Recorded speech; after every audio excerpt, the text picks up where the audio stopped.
book scholars, this is the way. Hey, we start our day. Hey, we got the knowledge. Hey, to go to college. Hey, but don't stop there. No, go anywhere. Hey, this is the way.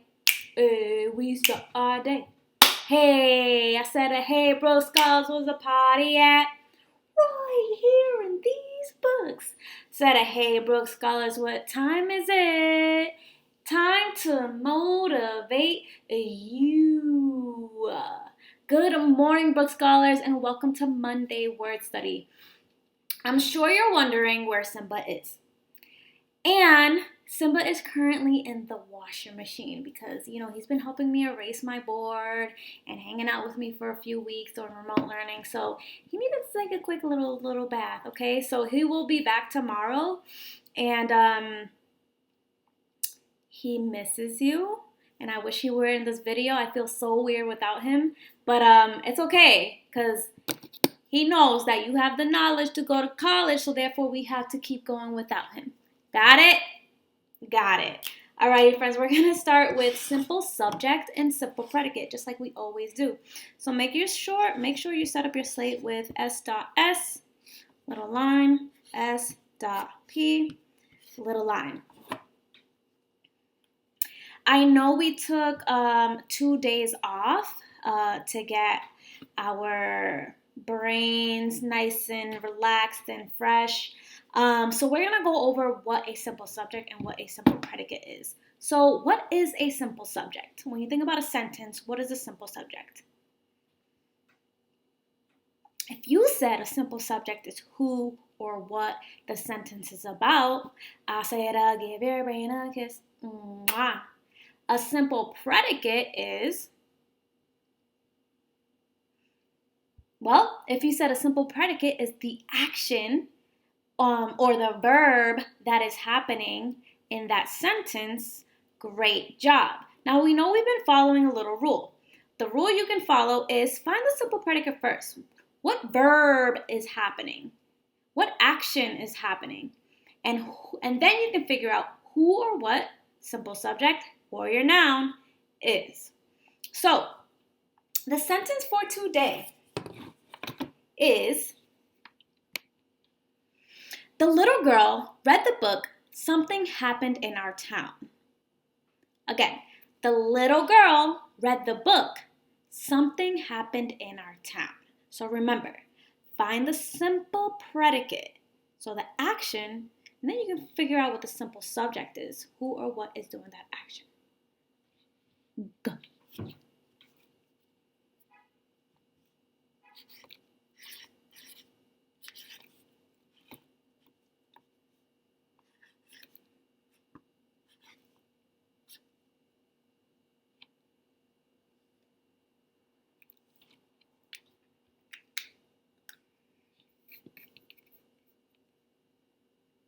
Alrighty, friends, I have found the simple predicate, which is the action or the verb that's happening in the sentence, and I have figured out who or what is doing that action.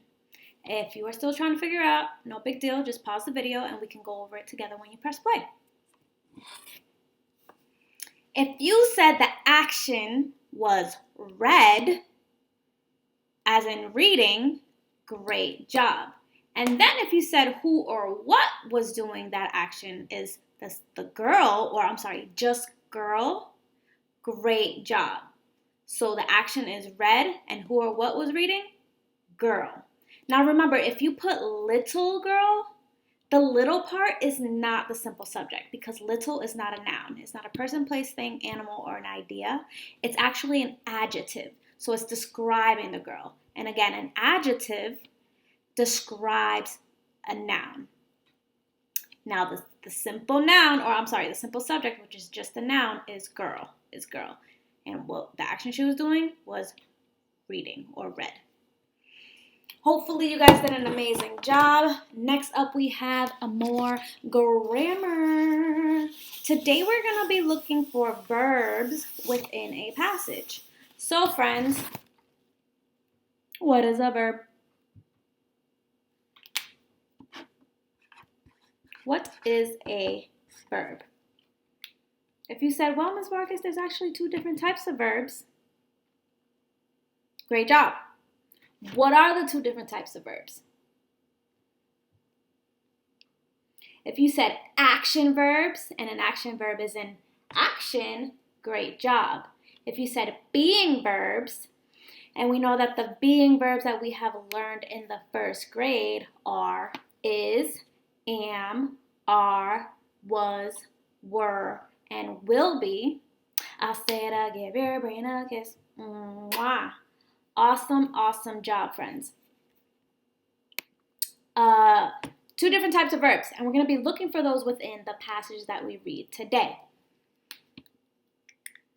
The way I like to go about it and the way you should be going about it is you read the sentence. Stop and ask yourself, are there any action verbs, any being verbs in this sentence? Go sentence by sentence and really focus on finding those verbs. So today I'm going to put 9 lines.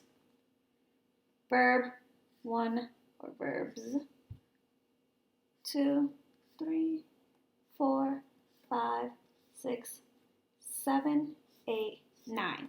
And again, we're going to be looking for action and being verbs.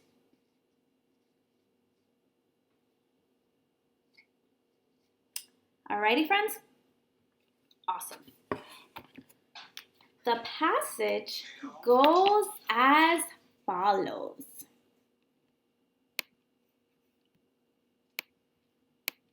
All right. People all across the city celebrate diversity of all cultures and races. Diversity in culture means that there are a bunch of different things that people wear, eat, and talk based on where they or their family comes from. Many people speak different languages. Many people listen to different types of music. Ask yourself, are there any action verbs or being verbs in this sentence? Remember, go word by word, sentence by sentence. Go.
Alrighty, friends, I have found a good amount of verbs, both action, some are action, and one of them are being verbs.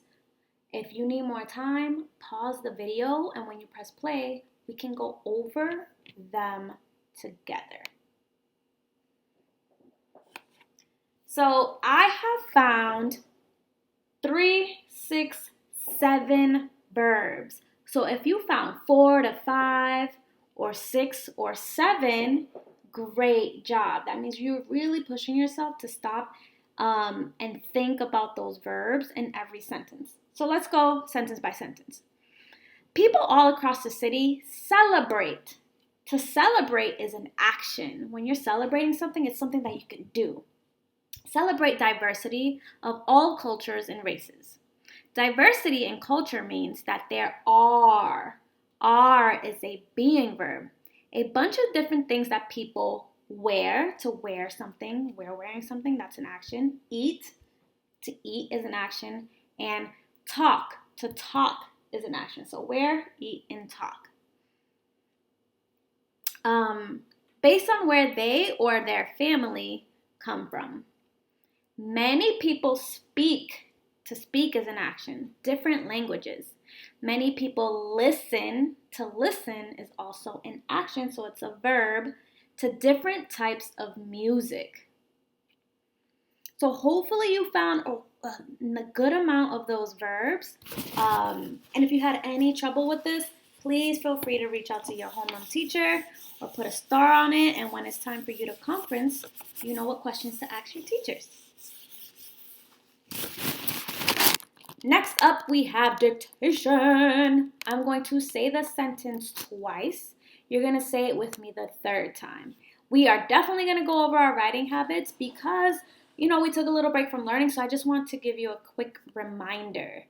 What are our writing habits? What should we have in the beginning of a sentence and at the end of a sentence? If you said that we start our sentence with a capital, great job. And we end our sentence with a punctuation mark, great job. So if it's a question sentence, you end it with a question mark. If it's a statement sentence, you end it with a period. If it's an exciting sentence, you end it with a exclamation point. Now, friends, if we run across a tricky word, what strategy should you use? I've been talking about 2 different strategies that you can use. You can stretch out the word. Stretch it out. Just like we stretch it out when we're reading, you can also stretch out the word when you are writing. Tap out the sounds in every word if it's a tricky word for you.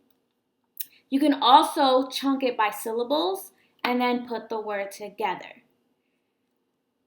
If it's a heart word, you should now know how to read and write heart words in a snap.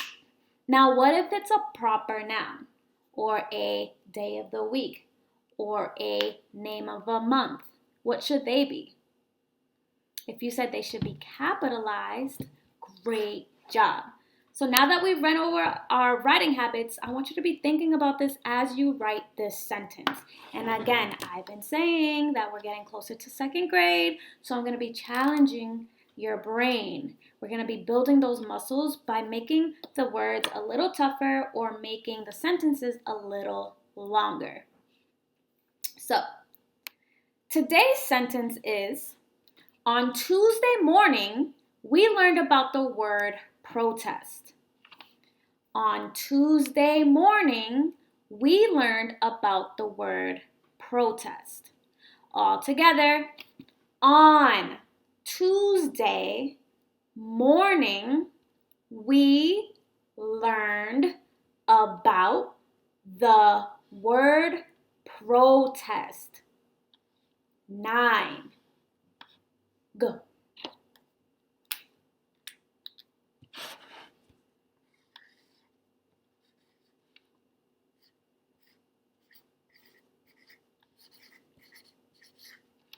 Morning.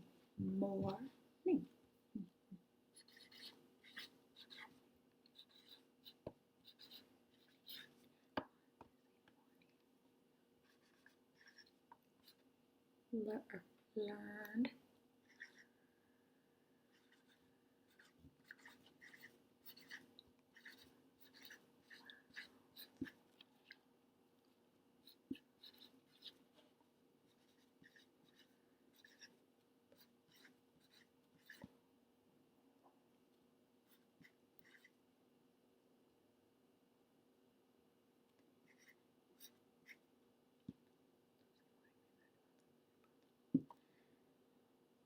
So I'm done, so I'm going to triple check my writing habits.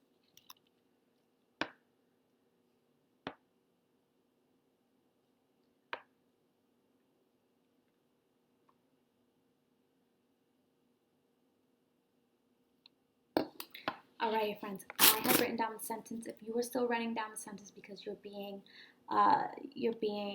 writing super neat and you're taking your time, please feel free to pause the video, and when you press play, we can go over it together. if you wrote on Tuesday morning, we learned about the word protest. I said, I'll give your brain a kiss. Mwah. You wrote all 9 words down, meaning you were listening very carefully. Now let's go over our writing habits. Did you start with a capital? If you started with a capital O, great job, because that is the first word in our sentence. If you ended with a period or an exclamation point, because you might have said it in an exciting voice, great job. Now, let's go over each and every word. On is a hard word. O-N, on. Tuesday is not a hard word, but it is a word that we've seen very often since kindergarten because we've been doing calendar math and all of these other great things. However, if you spelled it T-U-E-S, day, D-A-Y, great job. That looks right and sounds right. However, if you wrote ooh, like a O, because O says ooh, so ooze, d, a, like this, phonetically, so the way it sounds, you spelled it correctly. But I know if I looked at both of these, I would think, this one looks right and sounds right. Morning, more, not or. O-R says or, n, ing, and I-N-G says ing, morning. We, heart word, W-E, learned, learned, E-D says d or t, but in this case it says d. Now if you wrote learned, because ER says phonetically, the way it sounds, you spelled it correct. But if I were to look at the both of them, I would know that this top one is the way it looks right and sounds right because I've seen it in several books spelled like that. About is a hard word. A-B-O-U-T. About. The is a hard word. T-H-E. The. Word. W. If you wrote it E-R, because E-R says d, phonetically this sounds right. But again, we know that the way it looks right and sounds right, because we've seen it so many times in our classroom or in books, it is W-O-R-D, word. Protest. If you wrote it O, we know O-E says O, T,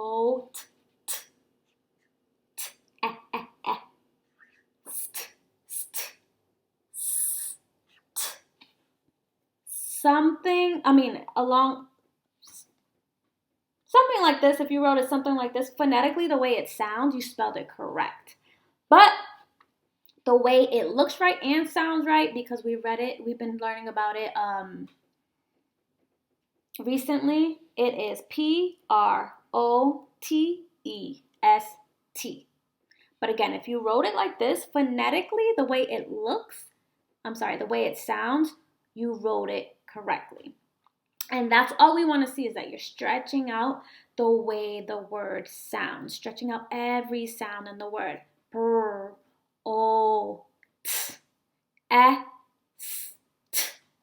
Protest. Stretch out those tricky words, because these are new words. You may not have read them or seen them many times. So your best strategy is to stretch it out. So hopefully you guys did an amazing job on this. That is it for Word Study, Monday Word Study. I wish Simba was here to say goodbye. However, it is okay. He'll be back tomorrow, and he says he misses you. Bye.